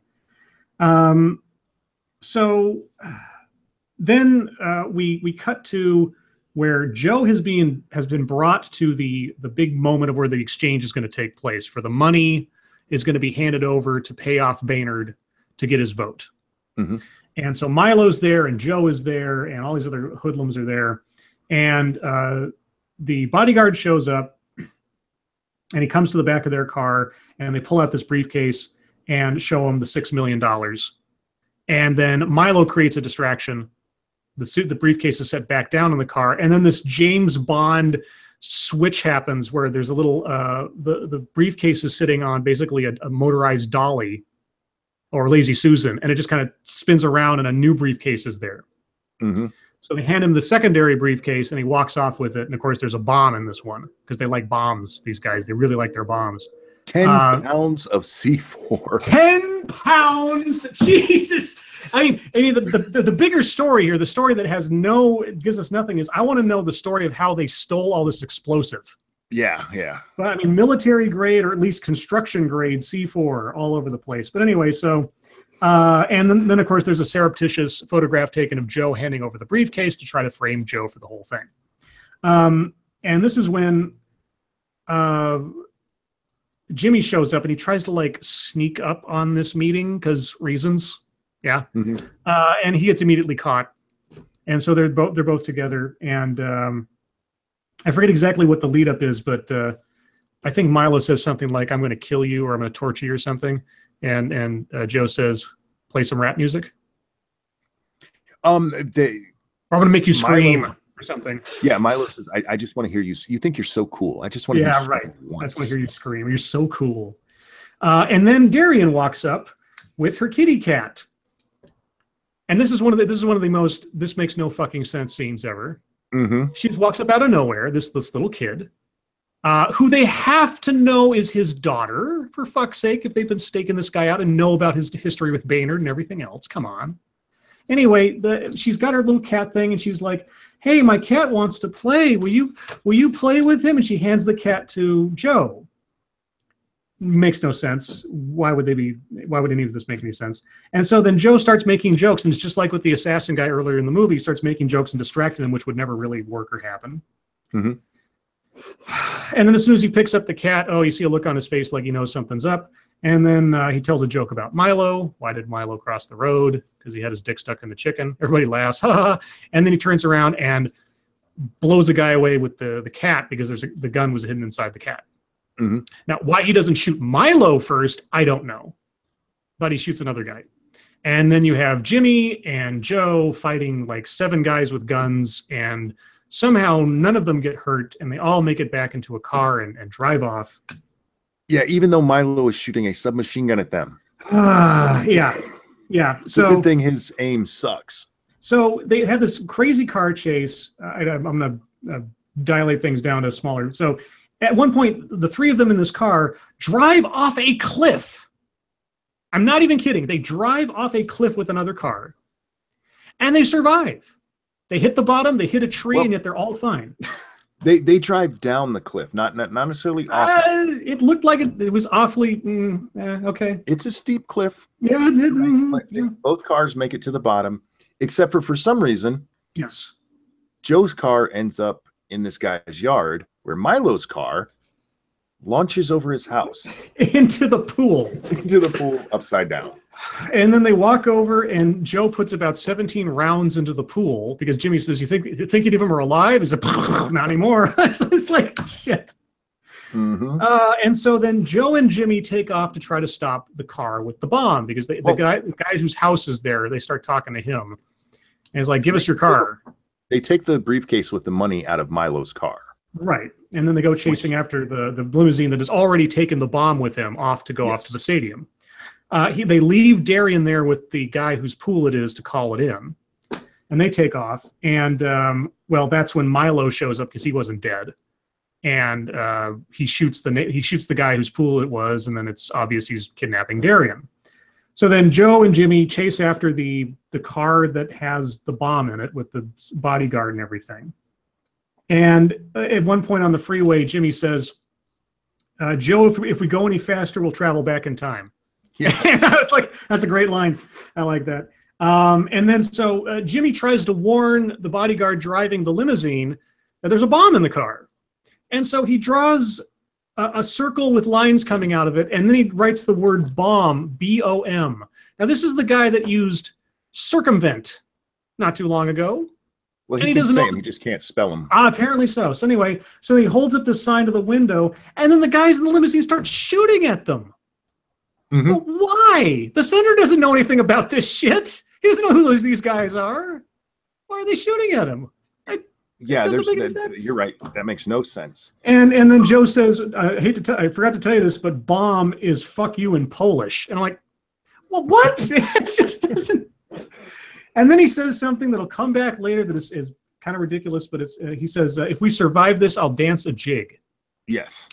Okay, we get that planted. So they don't just stop the car, they make it crash, like horribly. So the limousine crashes. They get the bomb case out of the car, as well as shotguns with special ammo in them called shredders. Joe takes time to explain what shredders are. They're like these semi-explosive, like, street cleaner type of deals in these shotguns. And this is really important. It's cheese, but it's somewhat important. And then they head off to the Coliseum. Let's see. They park right. So they're in a white BMW. Oh, wait. Yeah, what? You missed one part there. Not only do they grab the weapons, they grab trench coats. Yes. Which were in this limousine for some reason. Oh, Biggest Mikey, thank you very much. Trade you this 5 for a wrench. I don't know. Should I be bribed into giving him a wrench for $5? It depends. How cheap a whore are you? Okay, you get a wrench.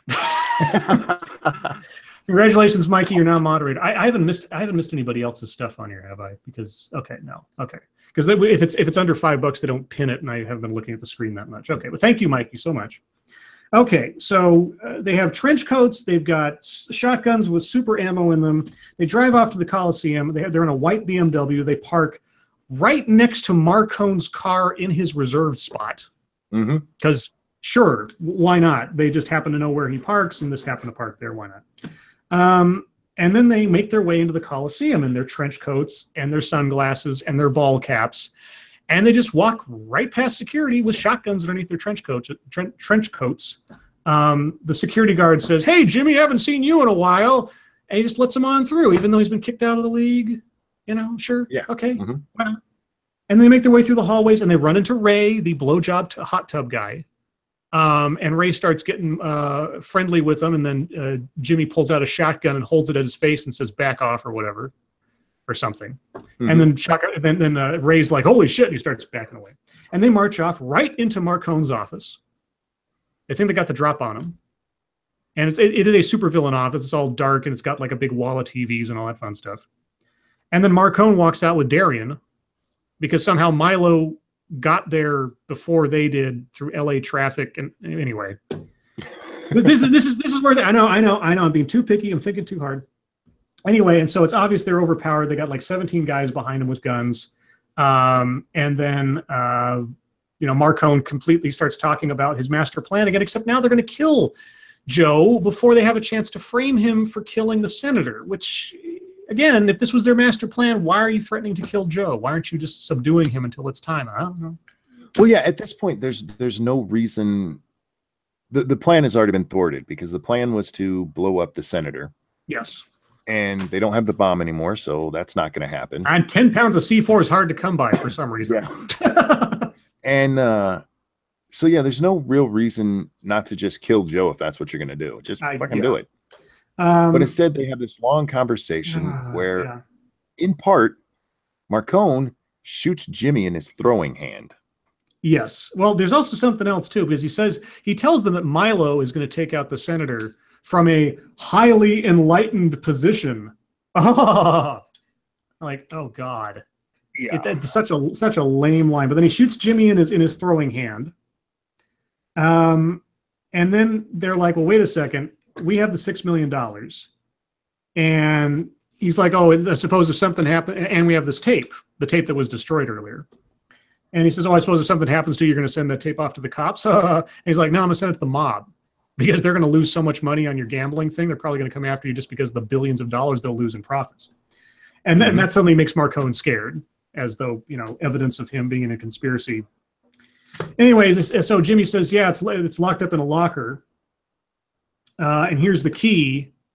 And he throws it in the fireplace. right then to sort of piss him off. And then he says, yeah, it's one of those plastic keys, the kind that shred. And like, oh, for fuck's sake. And then they jump out of the way as it explodes. It's like, it was so awkward. Awkward.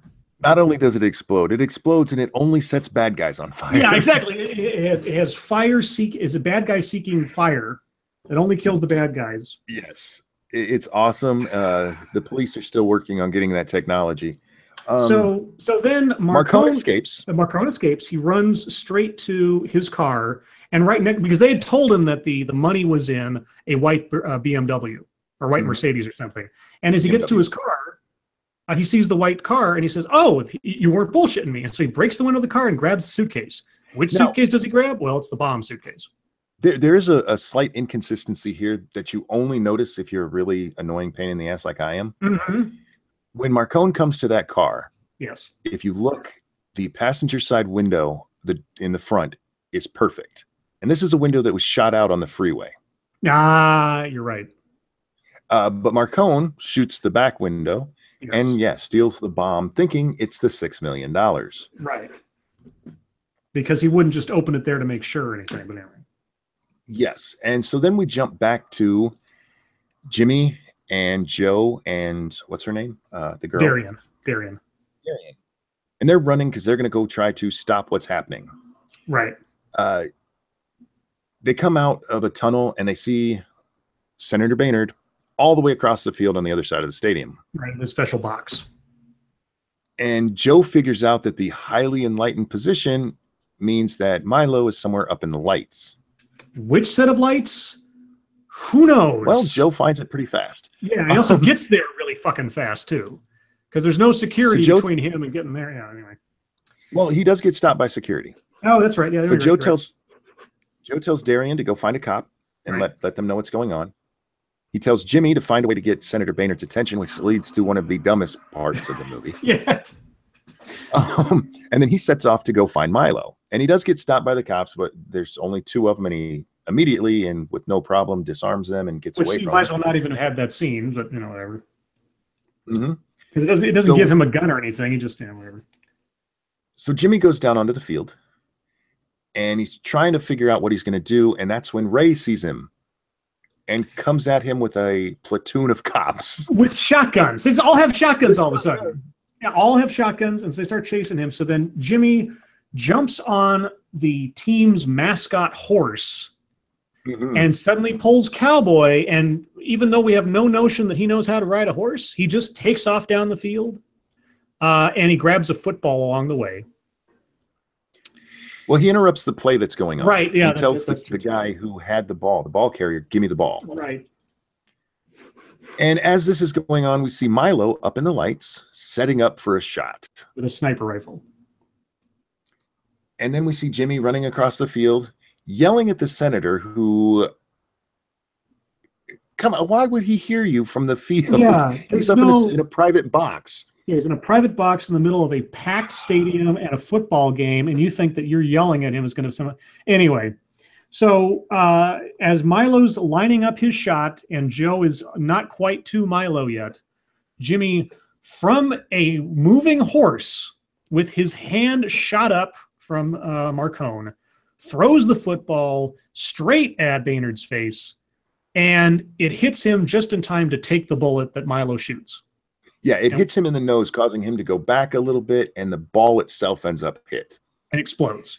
Which is fucking retarded. It is just so dumb. So then Joe and Milo have a fight on the scaffolding behind these lights. And in the middle of this, a helicopter appears inside the stadium. Yes. Like not just inside the stadium, but it gets to an altitude such that it is below the lights inside the stadium.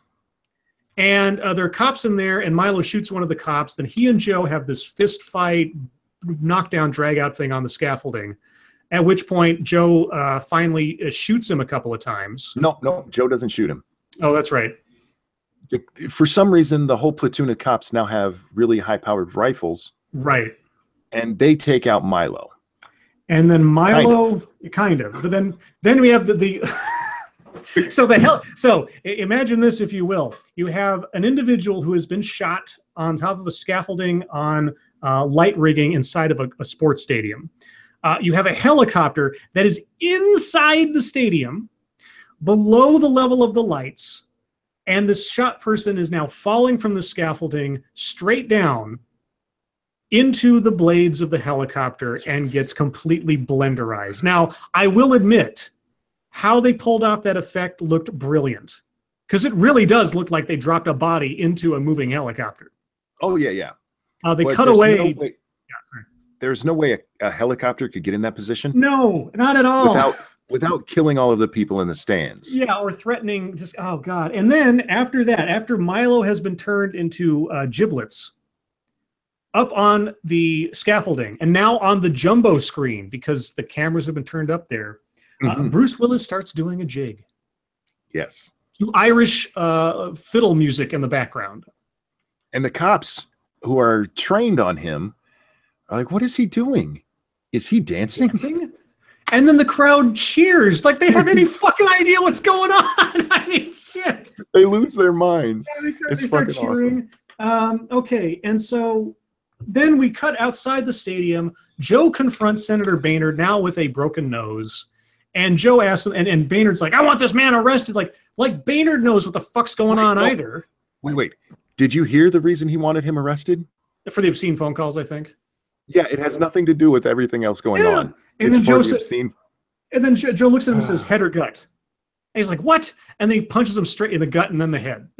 And then knocks him down. And somehow he gets away with this too. Sure, why not?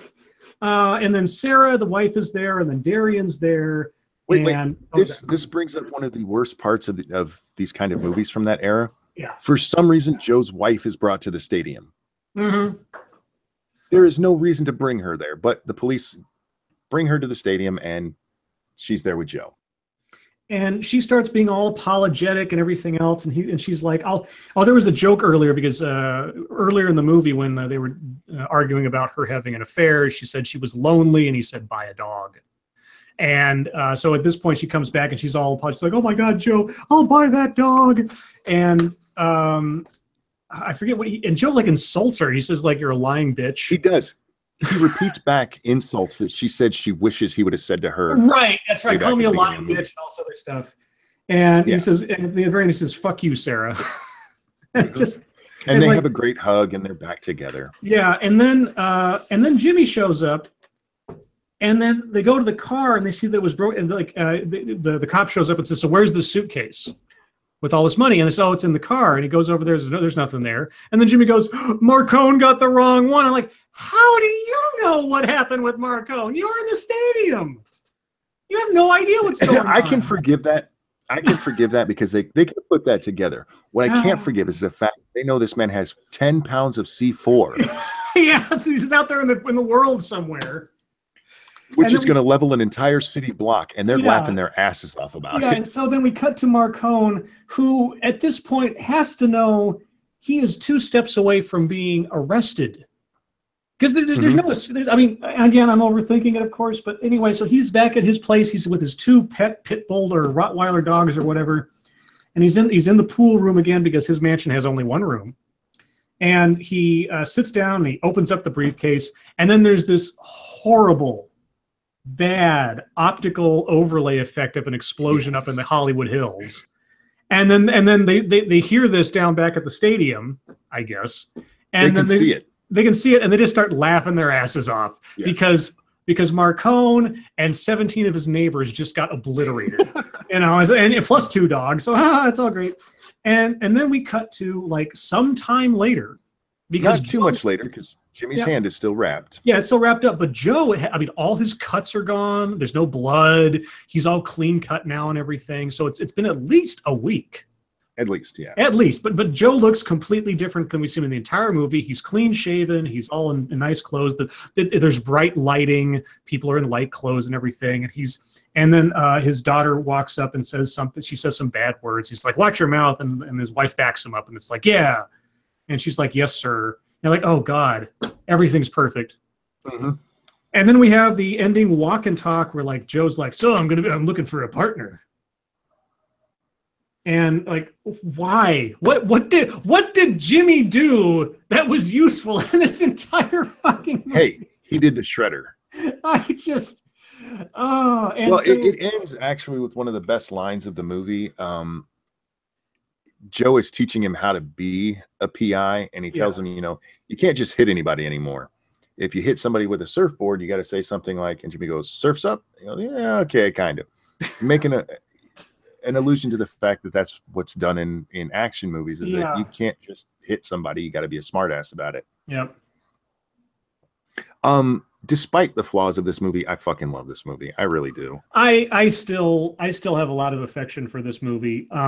However, it's something I don't think that you have the experience of. I've seen Shane Black's film, Kiss Kiss Bang Bang.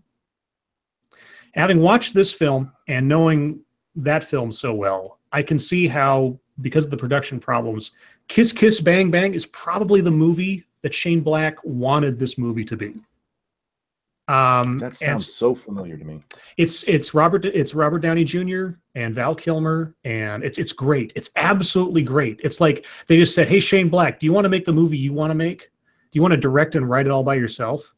Yeah, without any interference. Yeah, okay, here you go." And it is everything you would hope that this movie could have been with all its flaws. It's so good, so good. Rotten Corpse, thank you. Scribe Light, Ranting Monkey. The same explosion was also used in Last Action Hero. It looked like a stock explosion. It looked like stock footage. It was so bad. And I'm gonna have to look this one up and watch it.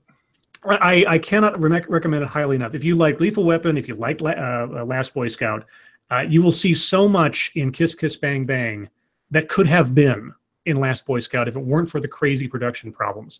Now, anybody who's interested, I'm not going to go through the whole thing, but the story behind the scenes of this film and how you had from all reports an amazing script by Shane Black that was just put into the shredding machine by the studio and the executives and Joe Silver, one of the producers, and Bruce Willis.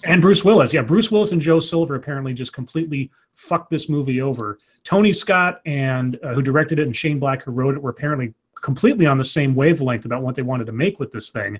But yeah, Bruce Willis and Joe Silver took it over, and according to the backstory on this, almost no one on that production doesn't cite this as an absolute disaster and one of the worst experiences they've ever had. Yeah, I read one report that this movie was saved in post-production. Yes. The uncut version of this is so bad and so disjointed, it was unwatchable. Mm-hmm. And they had to bring somebody in to cut it together. And that's why you end up with the scenes where you have day to night. Yeah. These are scenes that weren't meant to go together. Yeah. That they still pulled it off and still made it so good is amazing to me. But both Black and Scott have been on record saying that the original script for this movie was just so much better than it turned out to be. Yes. And I'm not doubting them. But as much as I love this movie, even as a late 80s, early 90s action movie, I fucking love this movie. And I would have a hard time fixing this movie the way it is. Oh, well, this is one of those things. Yeah. I would never want to see this like remade the way it was supposed to be. Yeah. Because I liked how it turned out, even as goofy as parts of it are. See, and this is why I really recommend you see Kiss Kiss Bang Bang. And then after seeing that, think about Last Boy Scout. Because it could have been so much better than it was. I can see just instinctually all the places where it took a turn off the road of where it could have been, and some of the dialogue and everything else. And also, I think Damon Wayans could have done with a little bit of acting coaching before this, because he got better as the movie went on, but those opening scenes and everything really kind of made me go, eh. It kind of didn't sell the rest of the movie after that. And I understand 90s action film wasn't meant to be taken seriously and everything else. But then I see something like, I'm going to say it again, Kiss Kiss Bang Bang. If you want to see what Last Boy Scout should have been, see that film. But all that being said, I still love the movie. I still loved watching it. I still loved sort of being sentimental about all the bits and pieces about it that I remember as a kid. I felt bad being as cynical about some parts of it as I was, because I'm so jaded now and or more, I guess, experienced in watching films and narratives and things. Because I could see the flaws that made it do not so well at the box office. But as a piece of my childhood, so to speak, and what I saw you could do with a film, and also sort of like taking, it was another situation where you take a character, we talked about this about Airplane before, take an actor and put him in a completely different genre than he's supposed to belong to, and just see what happens. And so seeing Damon Wayans in sort of an action drama-ish comedy, I mean, it works. There's a real chemistry there between those two characters and those two actors. It's just too bad that it was so, it wasn't cultivated the way it needed to be to make like maybe a franchise or something. What's odd to me is that you are much more forgiving about Tango and Cash than you are at The Last Boy Scout. Well, because it started out ridiculous, and The Last Boy Scout tried to start it out with some credibility. And I'm specifically about the scenes with Bruce Willis and his wife. I mean, that was some real, you could have taken that scene and put it in a completely different movie that was just a drama, and it would have worked. Tango and Cash starts out with Sylvester Stallone shooting a tanker truck at 20 miles away with a BB gun, and then having synthesizer music as he calls Rambo a pussy. I mean, from the beginning of that movie, it wasn't meant to be taken completely seriously. This movie tried to pull you into a realm that is somewhat grounded, but then it goes completely off base in 17 different directions otherwise. It was the disparity in tone consistently in the different scenes in Last Boy Scout that kind of throws me off, I guess. There's an interesting bit of trivia to this movie. Do tell. Did you read it? I don't know what you're talking about, so I don't know. This movie was originally titled Die Hard. Oh, yes. That was the original working title of the script. And Joel Silver said, hey, can I have that title instead? Yeah, Die Hard was originally titled Nothing Lasts Forever. And he let him have that. And yeah, history is history. Do you think he regrets that?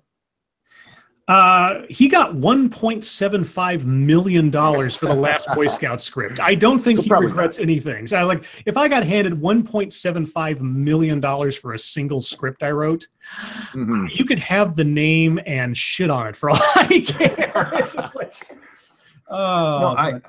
overall, I like this movie. I don't mind the. I'm cynical. Yeah, I'm just cynical. Crazy back and forth, because I still love Lethal Weapon. If you go back, I don't know when the last time you saw the original Lethal Weapon was. You'll run into the same thing. Probably. There's comedy. There's and ridiculous comedy, like where Riggs is doing the drug buy, and they tell him it's 100, and so he breaks out, crumpled 20s. Yeah. And you mix that in with more realistics, and then he goes on a shooting spree and kills everybody. Sure. Including the guy who's going to shoot him from behind that he never even saw. Yeah. So it's kind of a Shane Black thing, really, and I don't mind that. It's if you look at like this the TV show Scrubs, one of the things I loved about it is how ridiculously humorous it could be, and then just tragically dramatic. So I kind of like that in movies and television and entertainment. Well, like I say, watch Kish Kiss Bang Bang if you can find it. And then we can talk about that like on a Monkey Stream or something, because I don't know if it's a movie review thing necessarily. But anyway, I think that about wraps it up. Do we know what we want to do? Do we want to do this again next Sunday? Tentatively. Okay. If we were to do, well, the next time we do this, what shall our movie of choice be? Do you want to do Running Scared? Oh, yes. Okay. So, ladies and gentlemen, let me tell you now, yes. If you destroy Running Scared for me, we can't be friends anymore. Oh, okay. I will lie to make you happy. No, I'll be honest about it, but I love that movie, and I honestly have never seen it, so this will be my first time. You've never seen Running Scared? The most of Running Scared I saw when I was a kid was the music video with Michael McDonald and the scenes from it in there when Billy Crystal and then Gregory Hines show up to sing with him during the music video. That is the most I ever saw of Running Scared. Oh my God, you were in for a treat. Yeah. And you're going to need to watch this twice. You're going to need to watch it once for that initial reaction, and then once so you can be because I will go through and pick it apart too. Sure. But yeah, you're in for a treat. If you like 90s buddy cop movies, 80s and 90s buddy cop movies, you will like this. All right, so folks, between now and the next time we do this, which will be on Monkey's channel because this is one of his favorite movies, if you can, find a copy or find a way to watch Running Scared. This is the 1986 movie, not the one with Paul Walker that was in like 2008 or something. This is Billy Crystal and Gregory Hines. So if you have a chance, watch that and be ready for us to deconstruct it on the next show. I think that's it. So, yeah. Monkey, as always, thank you so much for joining me on this little romp through our associated cinema pasts. And guys, thank you so much for joining us tonight. Thank you, Biggest Mikey, for the donation. Appreciate that. You have a wrench now, a $5 wrench. I hope you're happy. You use it well. And everyone, if we don't see you later, we'll see you tonight on the Lords of the Night stream. So take care, everybody. Bye, guys.